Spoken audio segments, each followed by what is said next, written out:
And I say that because I sat on this dais about 2 years ago, and I exposed the fact that the westward expansion landowner was supposed to pay for that loop road. They were a multi-billion-dollar company. And per their development orders, there are 2 in place for that entire swath of land. Per those development orders, they were supposed to pay for that loop road. Instead, this city council, not the people up here, decided to ask the state for appropriations for the payment of that loop road, and the state appropriations were granted. Again, that's just a euphemism for taxpayer dollars. State taxpayer, I want to be very clear about that, not local, wasn't local city monies, but it was state tax dollars. That loop road is the connection between current Palm Coast and what people have termed Palm Coast 2.0. And when we transmitted the comp plan, there was an effort to abandon or set aside the old development orders, or I should say the current development orders that are in place for that piece of land. And this was attempted to be done in a very sneaky way, I have to say, because the development orders were not given to City Council at that time.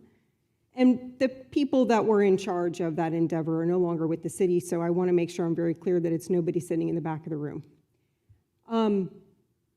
I took the initiative to read the development orders, and when I figured out that this loop road was supposed to be paid for by that landowner, I was sick to my stomach, and I got that same feeling today. And I wasn't going to, like I said, I wasn't going to expose this in this way, but I can't sit here. I feel like I would not be doing the right thing if I let this go. So here's what I'll say about this.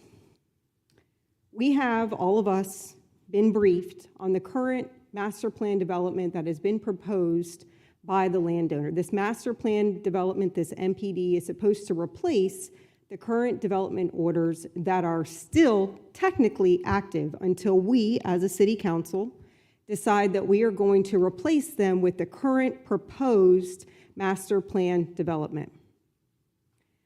I got the master plan development about 2 weeks ago, and when I read it the first time, it read to me like a horror novel.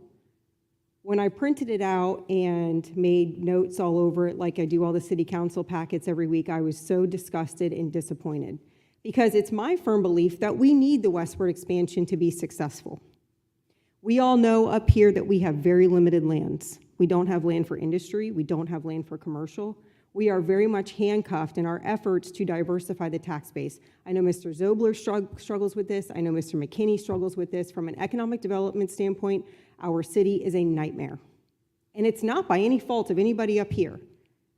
We are trying very hard to diversify our tax base. We cannot do that without creating more developable land. And the way to do that is to expand west.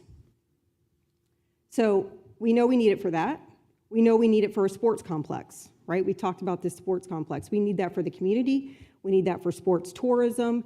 And wonderfully, the old development orders say that the developer or the landowner is supposed to pay for that sports complex. That sports complex is supposed to include an Olympic-sized pool, which we've all been agonizing about. How are we going to fix the pool? How are we going to pay for the pool? How are we going to pay for a YMCA?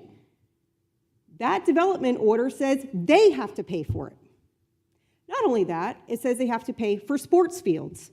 Another thing that we have all been struggling up here to figure out, how are we going to create this for our community? How are we going to bring in more tourism dollars with the creation of these rectangular fields? Well, we could look to the development orders. Now, I was told by the developer, those development orders are not workable for us.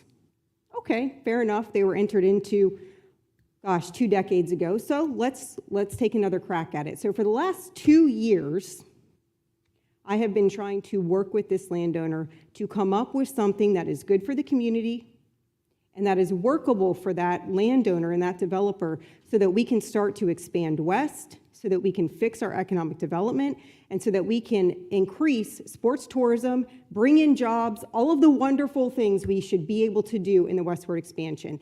And what they gave to us is 117 pages of absolute garbage. I'm sorry, I can't hold back anymore on this. Not only do they add 10,000 dwelling units to what was previously in place, but they don't pay for the sports complex. They don't pay for any fire stations or police stations or schools. They donate land for those, but they're getting impact fee credits in exchange, which that's fine. I don't have a problem with that. That's pretty standard. Most importantly and most egregiously to me is the fact that in the old development orders, there was a specific order in which they had to develop. These old development orders say that they had to develop a certain amount of commercial before a certain amount of residential dwelling units could come into place. That requirement does not exist in the new MPD. There are phases, but there's no teeth to those phases. They're more suggestions than anything else. There's a lot of other stuff in here that I'm not going to get into from a granular perspective, because from a high-level perspective, it doesn't pass the sniff test, so what's the point? I sat up here and told the developer 2 years ago, when I found out they got $110 million of taxpayer money, which I guess it was actually $126 million, so that's news to me, but at least $110 million in taxpayer money for something they were supposed to pay for. I held up their DRI and I said, you better fix this. Matter of fact, Mayor, you put it on your Facebook page. It's been 2 years and you haven't fixed it. I feel like I've been talking to a wall for the past 2 years. And I feel this whole entire council and our residents have been disrespected, because there is a known issue that we have a problem with a lack of jobs, a lack of industry, a lack of infrastructure, and in exchange for an opportunity to help us flourish, we get 10,000 extra dwelling units and minimal infrastructure contributions. So I am going to ask this landowner one more time, please, as a representative of this city who refuses to mortgage the future of our city on this MPD that I will not accept, please make it right. Please fix it. You can. You have the ability to fix it. I know that there's a good product that can come out of the westward expansion. I'm confident we can get it done, but I cannot be more clear about this. I will not accept this as it is. And